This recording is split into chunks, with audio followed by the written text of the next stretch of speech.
I think our next step is simply to begin this conversation in some depth. I'm going to call on Russ first.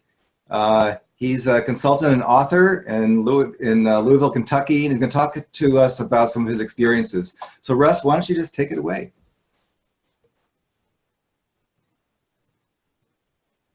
Are you all set? Okay, sorry, I couldn't get my cursor to work. Hi, y'all. Very excited to be here with you and to have this conversation. So, as Craig said, I'm a consultant and author. I don't so much define as an author, but I'm a consultant based in Louisville, Kentucky.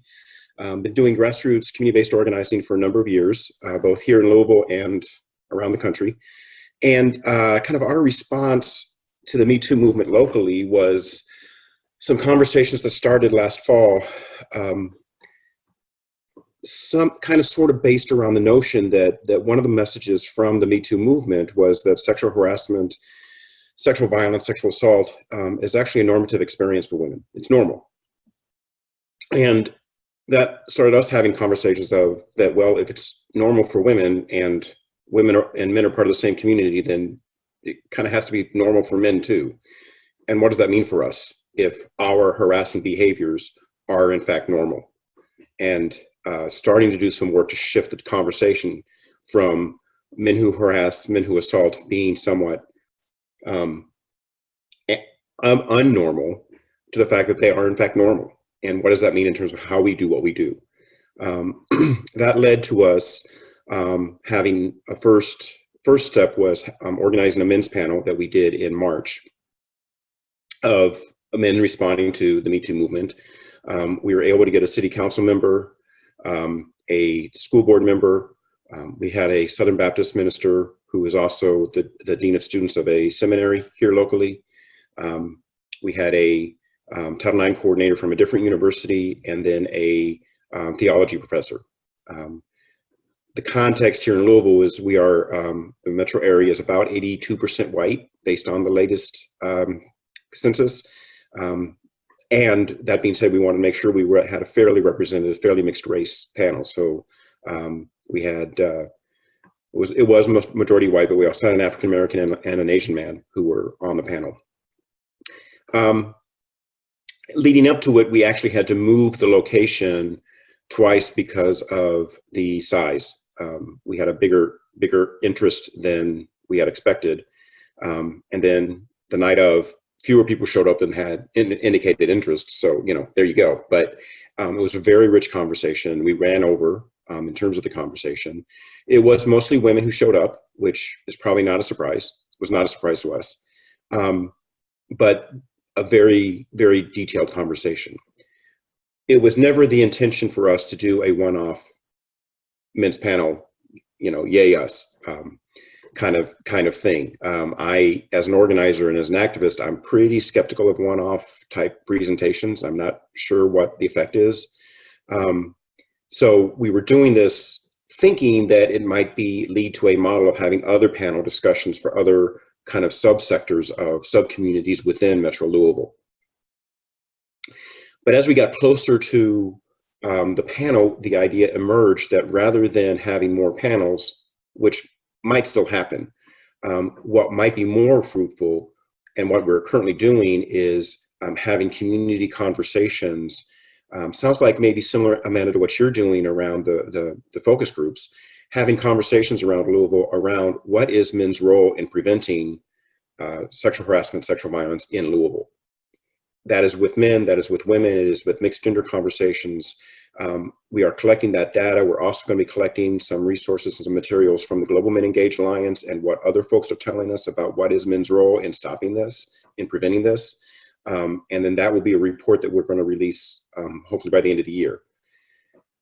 Parallel to that, there's now started an effort to also create a comprehensive prevention plan for Metro Louisville for preventing sexual violence by the year 2025, which also we're hoping to also release late winter, early spring, late winter 2018, early spring 2019. And the conversation around what is men's role, we intend to embed very much in that broader strategic plan, that broader report. So the panel discussion has led to some really exciting opportunities, I think. The other kind of thing that emerged from this effort has been, we are in the very early stages of a mayoral race for Metro Louisville. And for those of you who don't know, we are the 17th largest city in the country. Somebody counts that, I guess, but there you have it. And one of our main candidates has stepped forward and actually put preventing sexual violence into his campaign. It is a significant part of his platform, and as far as we know in the research we've done, that this is the first time in Louisville's history that preventing gender-based violence has been explicitly stated as a campaign platform for any of our mayors or any of our city-wide offices. So the conversation has certainly spread. We're working really hard to make sure the conversation isn't just a conversation, but it actually has some feet on the ground in terms of where are we going to go with this in terms of actually moving towards prevention. And again, kind of as the conversation is going, what is the role of men in that prevention effort? That's a quick thumbnail sketch. I probably left out a lot of details, but I'm much more interested in the conversation and the dialogue than listen to my own self. So with that, I'm going to wrap up and hand it over to Laxmi.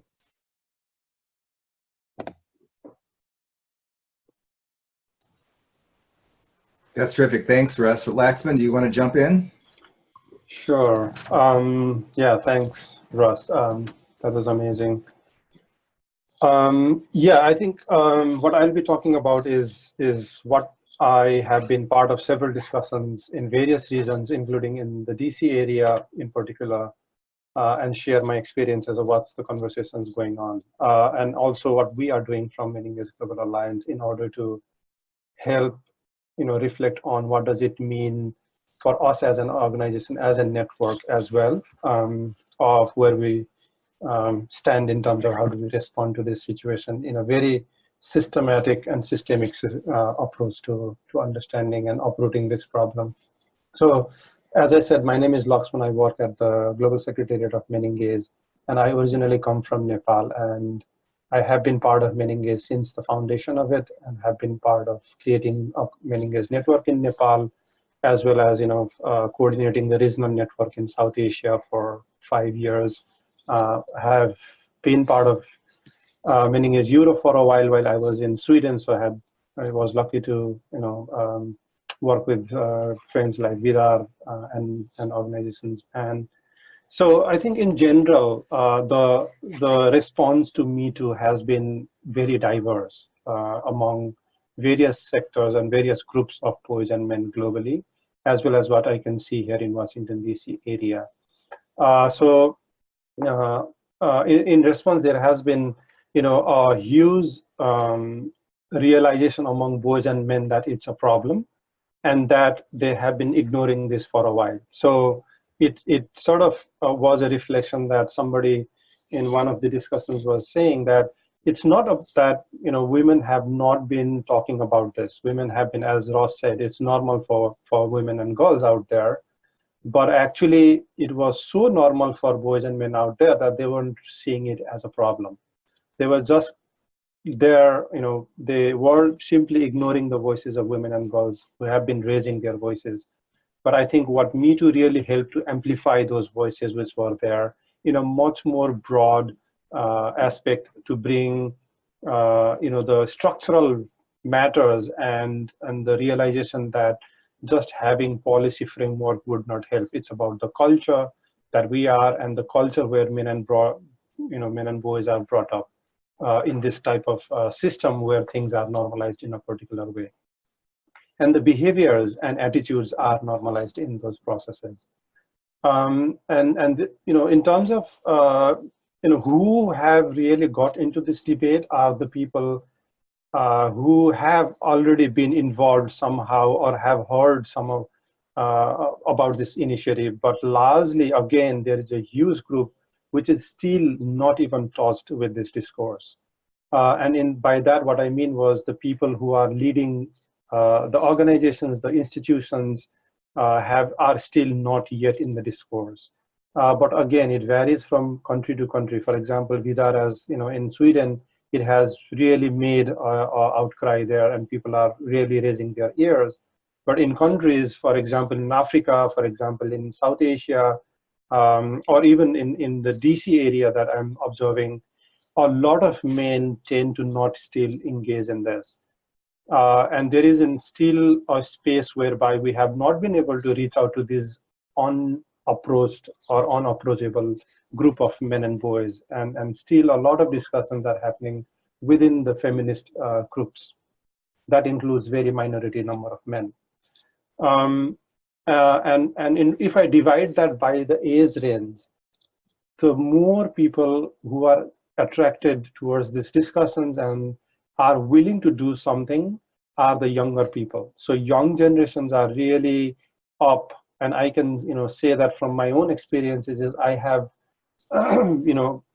taken this as an opportunity to engage with my own son at home and talk about consent. And thanks to Oberto, he wrote an amazing blog about how he is doing it with his own son. Ross wrote about it few months back as well. But I think some of us who are in these spaces know and have been working, we have been able to take it up within our own spaces in a much more constructive and systemic manner. But whereas as the age grows up, the people around sort of late over around the age of or around mid 30s or so, it's a very mixed reaction. Some people or some men and boys have sort of been distancing themselves from this discourse, saying that this is not who I am. I do not belong to that group who does it. It's the bad guys who do it versus I'm a good guy. So the discourse around who is bad and who is good has been very challenging as such, because a lot of men and boys do not see themselves as part of the larger systematic problem. And that's something we need to really keep in mind as well as we move on. And then a lot of discourses also, as Ross was mentioning, remains very limited to what an individual does or what an individual act has been. But rather than connecting that with a problem around the systems of sexism, systems of impunity, the systems of patriarchy that is fostering and socializing children and young people into this system. So also the challenge with regards to defining good versus or dichotomizing good versus bad is a major barrier. And then if you look at some of the leadership and the corporate sector, I don't know if many of you have or are aware of the initiative called Mentor Her that was initiated by an organization called Lean In. So there are these small initiatives taken up by this large corporate sector on calling out men in leader or men in power positions to take some concrete actions. But the challenge we are facing there is that those actions are not rooted in feminist discourse. So they are taking it as, some of us know and are critical of initiatives like He4C, which do not embed in the accountability framework when it comes to men and boys taking those spaces. And last point I would also stop, and so that we can engage in more discussions, is about the discussions that are taking place and how they are taking place. Vidar mentioned about creating safe space for boys and men, which is absolutely needed, but also that sort of movement, especially in South Asia, the way it is moving up, is that then boys and men are then taking leadership or taking up this more space, saying that it is our responsibility to do something, while marginalizing women's rights organizations and activists who have been in the field, on the street for a while. So there has been a tensions on that side as well. And then in terms of the global response by states has been very, very extremely problematic in various parts of the world. So I would stop there as well and probably allow time for engagement. Well, thank you, Laxmi. That was a terrific compilation of lots of ideas. And I really, there isn't much in this, and it can go quite deep. Thank you, Russ, for talking about specific work in Louisville. I'd like to start facilitating this by first seeing if there's some questions anyone in the audience has for either Russ or Laxman to clarify something that they have said. Please feel free. I see in chat that Russ has posted Humberto's blog that Laxman referred to. But if anyone would like to unmute yourself and ask a question, that would be a great place to start in the conversation here. Think about what you've heard and what's on your mind. And if you don't have a microphone, I know several people don't, please put it in chat and Toby or I will notice it. I'm not sure that everyone, I'm remembering this bit of, my chat went down, so I don't have the early chat or introductions, but I have the later ones. So, questions?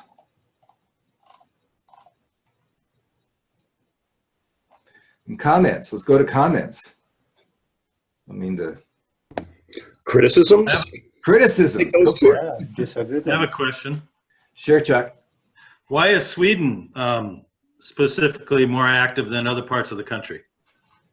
Why are men in Sweden more active than in other parts of the country? You mean the world? Excuse me. Yes, thank you. The world. What's going on in Sweden to make that happen?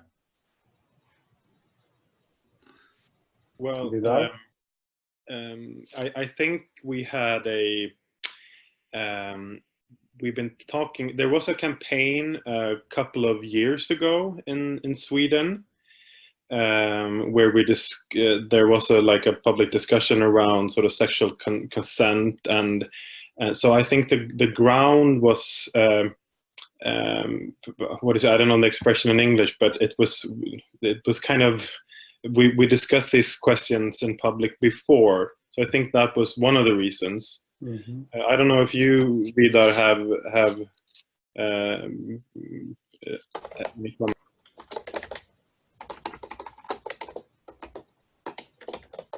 Is there more structural respect and systemic respect, like Laxman is referring to, in Sweden than in other parts of the world? I think. Is that you there? But one. Oh, can you hear me? Yes. I wasn't just... One reflection is that women do have there is a certain amount of gender equality and power to women, so they have more of a platform to really act. And there was really some men that were really moved down from high positions, which gave a lot of impact that this is for real. And the women, I don't know. Do you know, Henrik, how many? I think it's more than 150 different Me Too campaigns coming from all sectors in Sweden, and they were very powerful and very well organized and coordinated as well. So that's really made a big impact on everybody. And of course, we also have resistance from men and also some women. But it seems like also, I don't know, all the parental leave for men and all these different things, I think, have prepared the ground for more men to be more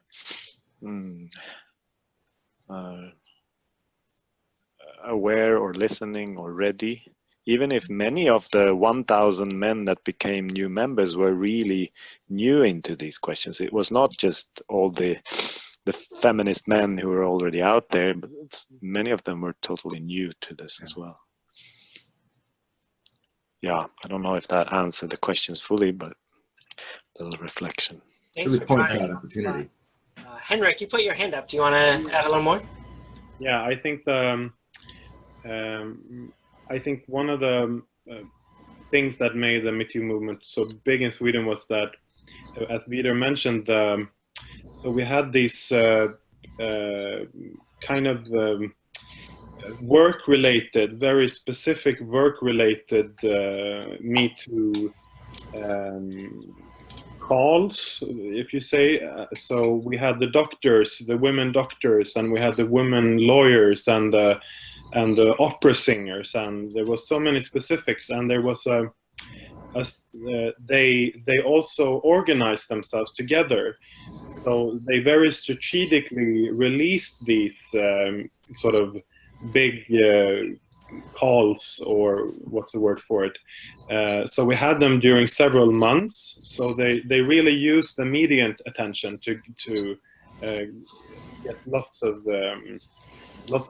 well, they got lots of publicity, and I think that also engaged more men, because we had it in the media for such a long time. That's great. Want to remind everyone that we're recording, just so we don't forget. We'll have this posted after our session in a week or so. So that's terrific. Other experiences and questions. Love to hear additional experiences. Not only the experiences that you are happy and excited about, but the things that are frustrating, perhaps. Both sides. What are your experiences with response to Me Too? What we're here to talk about. Feel free to chime in and unmute yourself, or you can hit the raise hand feature. If you're nervous, you'll talk over someone and we can call on people. Or add it into the chat if that's your... Put it in chat if you're able to. If you don't have a mic and you have chat.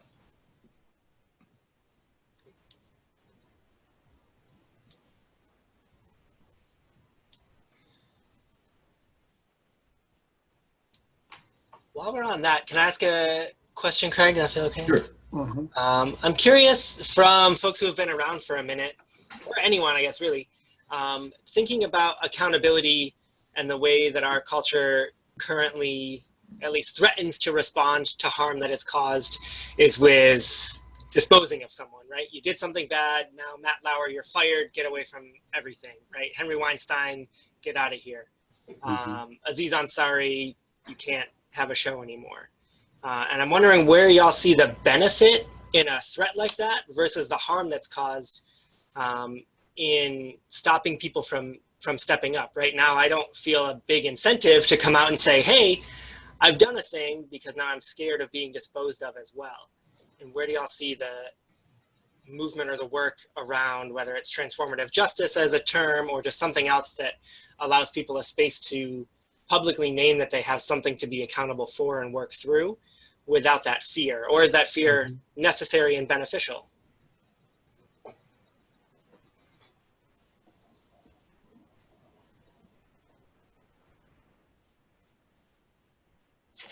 So Russ or Laxmi, do either one of you want to try that one? Go ahead, Russ. I'll chime in. I guess from my lens, I think the heavy reliance on the criminal legal perspective has created a conflation between accountability and punishment. And I think those are two very different concepts. I think those are two different experiences and processes. Punishment can be a part of an accountability process, but it isn't that. And I think part of what concerns me about that reaction of going directly to punishment is it tends to leave us lacking on what to do with those gray area behaviors that may not warrant a punitive response.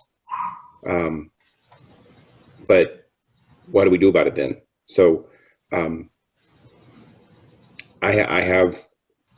would like for us to have a richer conversation about what does accountability and amends making look like? Going back to what Chuck and Laxmi have both talked about, what are the structures that support men's accountability and amends making? We always have punishment as an option. There are always going to be situations that require and deserve punishment. As a parent of an 8-year-old, that's something that we do. And how does that help folks move and learn and grow? And And so I would like to see a much more rich and nuanced understanding of accountability and amends making. So Thanks so much, Russ. Yeah. No, I think just building on that, it's also not only the fear among men who know they have done some mistakes, but also the fear that, the study that Lenin based their Mentor Her campaign articulates that the 60% of the corporate leaders feel uncomfortable now mentoring any female colleagues because of the discomfortness around Me Too and what it has raised out. So yeah, it's not very simple in terms of who is responding and who is coming out or not. But I think as Russ and others probably mentioned, it has to do with whether, it's a process of understanding, given the normalization that we were talking about, it's a process of raising awareness as a self. And I think I always take an example of, probably in Sweden, to take an example of, prohibiting and eliminating corporal punishment, the use of physical and humiliating punishment against children. As a good example is only criminal justice system would not work in order to eliminate this as the problem as such and the root causes of it. It does have to be embedded in this measure of looking at the criminal justice system, but also the existing domestic laws in place, how those laws come to interplay when it comes to the criminal justice system, but also how do we use those laws as educative measures so that, just saying and raising awareness will not end the problem because we are normalized or sort of shaped to behave in a particular manner, and we are comfortable in continuing behaving like that. So anything that puts us in a discomfort or uncomfortable position is something we will always challenge with, and we would always want not to go into that direction. And that's the point around accountability. When it comes to accountability in the work we do with boys and men, it's a very uncomfortable discussion. We have to be acknowledging the bad behaviors of individual as us. It's a very in-depth reflection that we all have to go through. And it's not very clear dichotomy in terms of what are, whether some of my behaviors should be handled through criminal justice system, or some of my realizations that I have gone through because of certain behavior I have done in the past, and that needs to be judged and handled very carefully. And the way that I would consider doing it is also to do together with women's rights organizations who have expertise on dealing and handling these issues. And I think for me, that is the fine line to go with, rather than group of men trying to, sort of come with solutions directly without necessarily involving with the group of women's rights organizations who have been dealing with this. And accountability is something that needs to be defined at the very contextual level, and what that means in that particular context. So yeah, it's a bit of complex process on accountability in that sense, but I think if we are looking at systems dismantling approach or addressing systems approach, then we have to, at some point in time, take this fine line and not be afraid of putting away some men who have done certain unhealthy, or who have certain unhealthy behaviors and attitudes. So I think it's calling out as well. And it's so I was reading an article yesterday, it's not about good men saying I have not done that, but also these good men, so-called, should step up to call out to other men who have been doing this unhealthy, or who have unhealthy attitude and behavior. So it's not enough saying I'm not in that group, but also we need to push men to take concrete actions towards holding others to account. Sure. Thanks, Laxmi. The other thing that occurs to me, Laxmi, as you're talking, and I'm reading the text chat and comments from Chuck and Ross, and part of what I'm going back, Laxmi, to your point around the systemic and the structural pieces is is to what degree, and this is, I don't have it answered in my own head, but how does our focus on holding individual men accountable, punishing individual men for their behavior, divert us from the structural problems of sexism and how sexual harassment is built into the structure, not just individual behaviors? I'm reflecting right now in the U.S. on the whole gun violence conversation that has exploded after Parkland in Florida, that largely ignores that the vast majority of gun violence, or the vast majority of police violence, is also gun violence. And that we have heard from the Black Lives Matter movement. And police perpetrators of gun violence are not part of the normative conversation around ending gun violence, because the focus is on individuals who take their guns into schools and shoot and shoot children, not police officers who shoot grown Black men. And so how do we make sure in this conversation of accountability and punishment that we both hold individuals accountable, but also hold space for the conversation around how do we hold structures accountable and systems accountable? And I don't know, part of my gap in understanding is how do we punish structures? Holding accountable structures, I have a framework for understanding, but punishing structures, I don't know how to do. Or use the word change. Sure. So we have two hands up. Chuck and Tom both have your hands up. Do either of you want to add in something right now?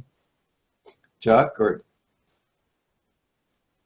Well, I've been very inspired after doing this work for since 1983. I've been very pleased by the consequences that men have finally been experiencing because of the sexual harassment and assault. And I think there should be more, and it should be consistent. And I think it's beginning of the process of change. And so the pushback is real. We've been talking about how normal this is. Sexual exploitation and objectification of women is fun. It provides us, it's functional. The male privilege that we have because of sexist oppression, you know, I don't have to compete in the workplace. And because of racist oppression, I, as a white man, don't have to compete in the workplace in the same way if it was really equal. So I get the next advancement, but if it was equal, I wouldn't, right? And that's, you know, from very simple privileges to very consequential privileges like that. So I think the consequences are critical. And at the same time, I totally agree with what's been said about what is the structure that's supporting this normalized behavior, that it can't be just one, it just can't be the consequences. That's intervention. And it has to be coupled with primary prevention. How do we stop it before it starts? So that's where I'm thinking. But I've been very, very hopeful. To me, the Me Too movement has shown a change, a cultural change. And now it's, I think, up to us in partnership with women to keep that ball rolling. So that's my comments on it. Thank you, Chuck. I'll lower your hand. Tom, do you want to chime in? I'll unmute you.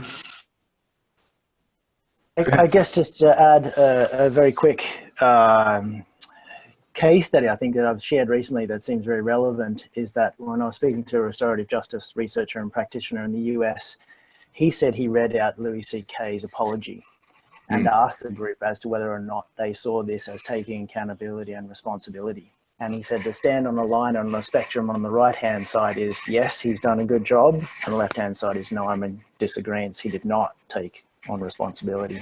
And he said it was a very even spread across the room, and the whole group was dispersed across that line very evenly.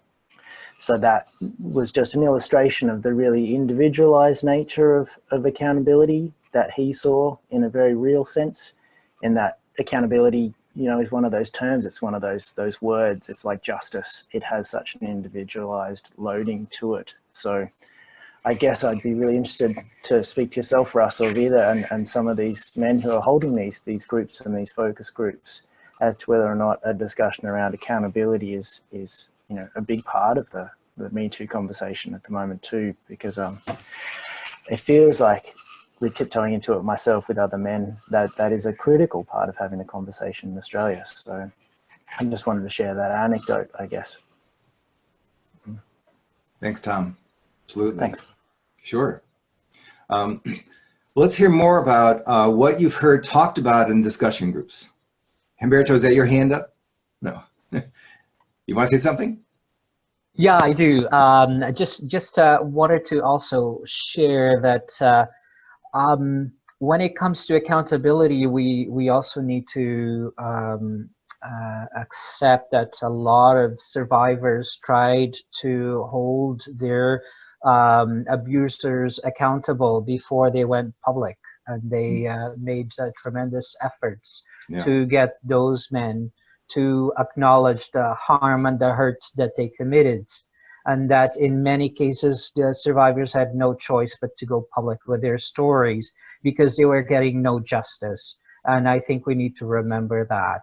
And I think when it comes to accountability and defining that, I think the voices of survivors need to be front and center in determining what accountability and what justice means like for them. And I think we need to take their cues on that as well.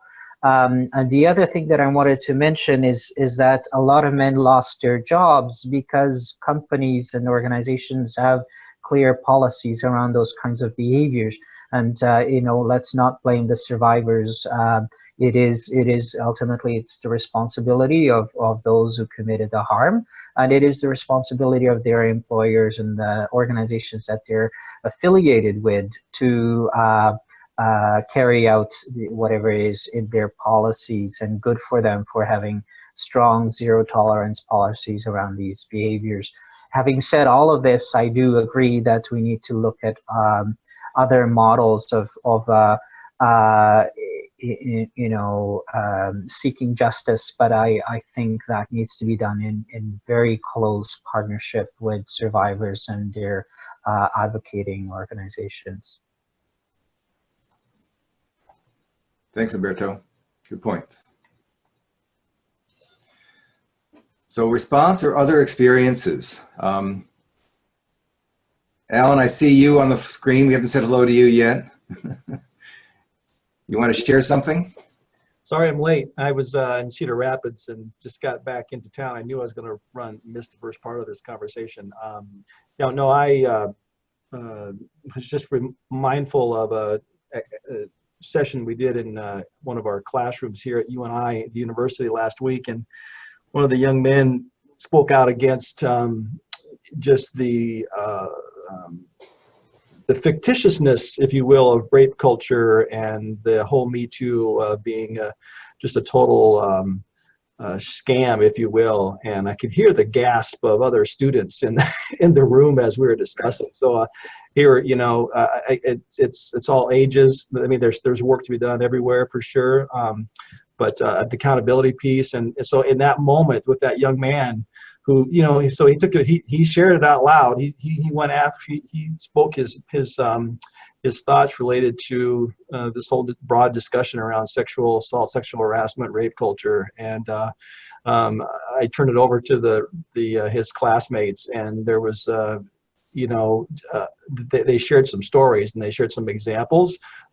They didn't jump down his throat, which probably would have just emphasized more of in his mind their radicalism. And so I think he was a little bit disarmed, I think, by the nature and how he was approached by his peers, which I thought was probably couldn't have been could not have happened in a better environment, you know, with his own peers. So but I agree, accountability piece, Russ, that you mentioned, and Oberto you talking about, and Tom as well, is very, very relevant and important. Sure. It's a comment I want to make in general.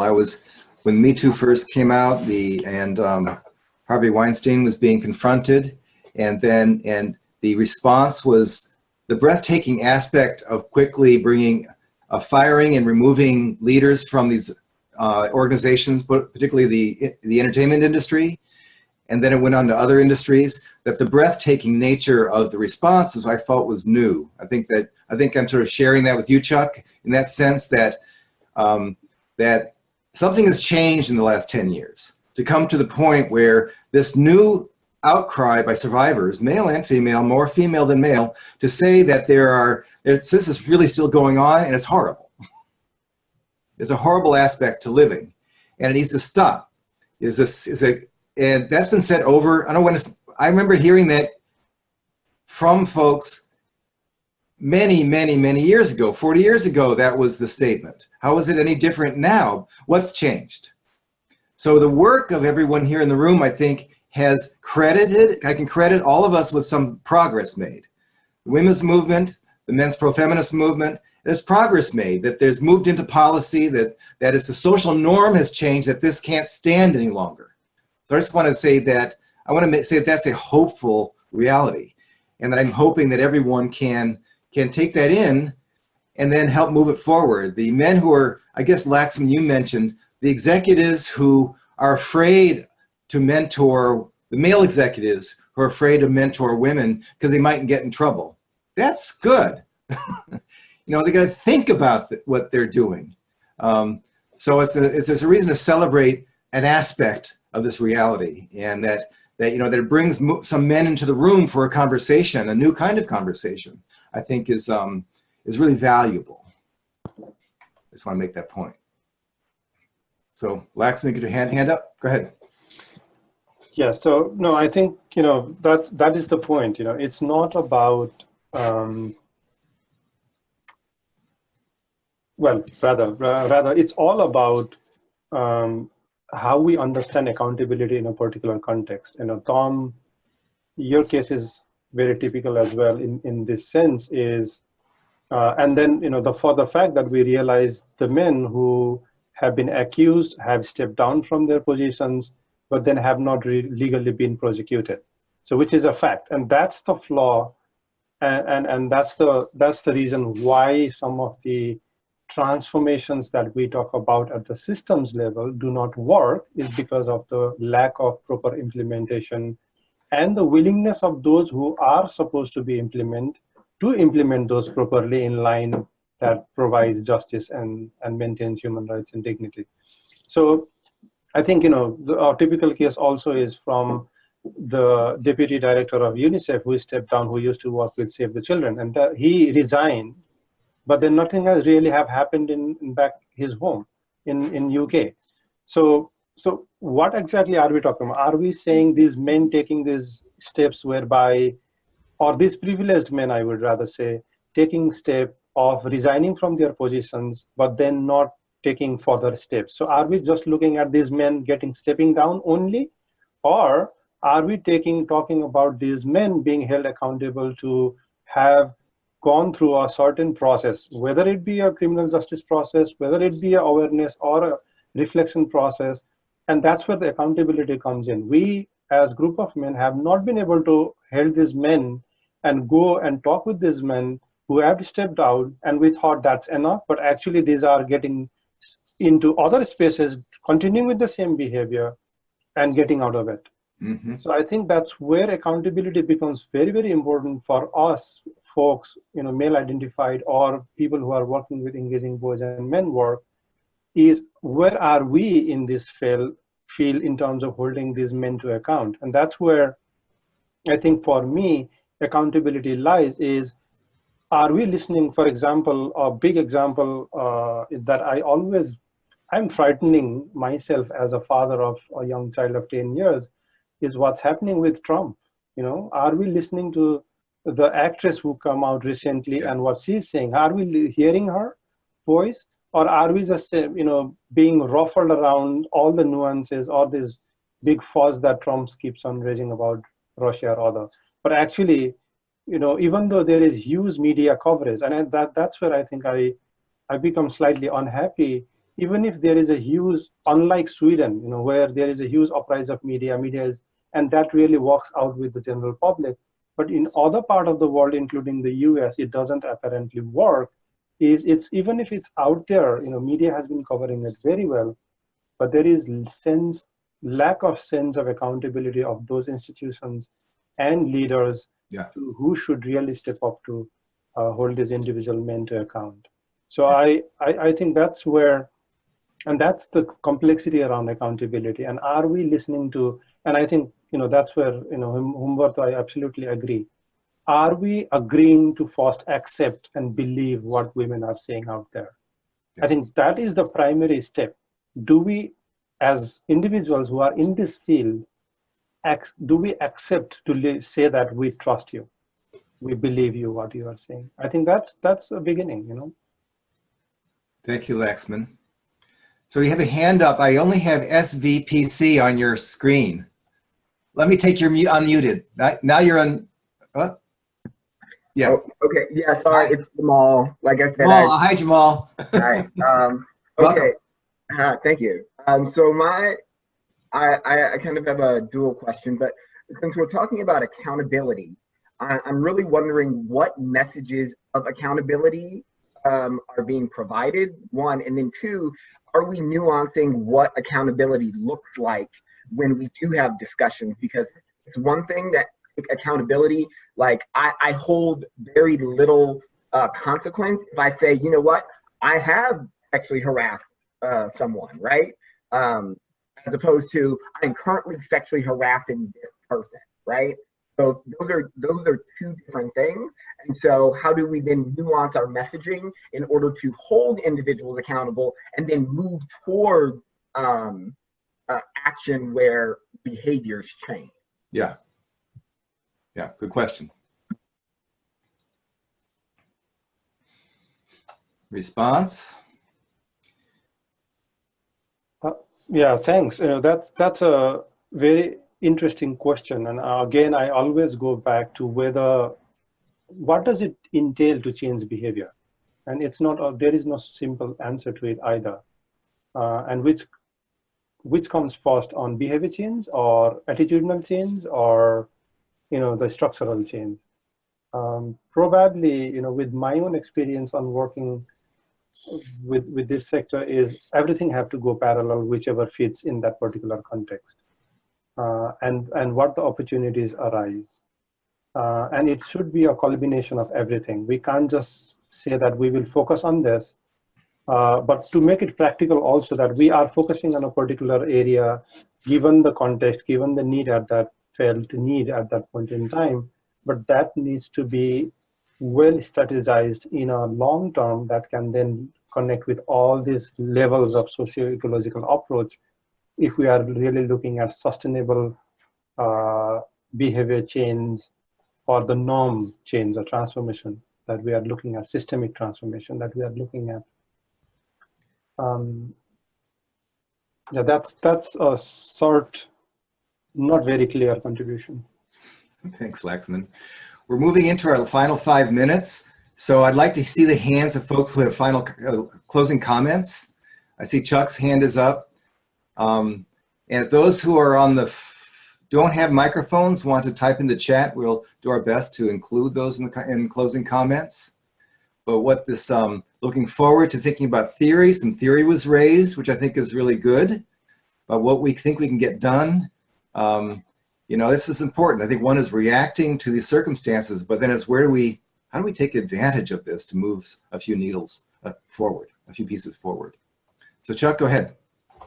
Oh, we had when you're talking about accountability and how to move beyond that, it's as many of us have been talking about, you just mentioned Laxman, where are these men going, what do they do? We had a Senator Al Franken in Minnesota who was accused of misbehavior, significant. And before he stepped down, one of the things I was looking for from him when thinking about accountability is how can he, because your actions have been suppressing women, how now to be accountable can you expand and empower women and support women's empowerment? So as a senator, would he be supporting female candidates, for instance? Would he be putting forth policy that would support gender equity and respect in the workplace and pay equity and those kinds of things? So there's some concrete things that you can do if you've made these mistakes to in fact reverse them in the future as men of privilege and how do we use our privilege and our influence to do so?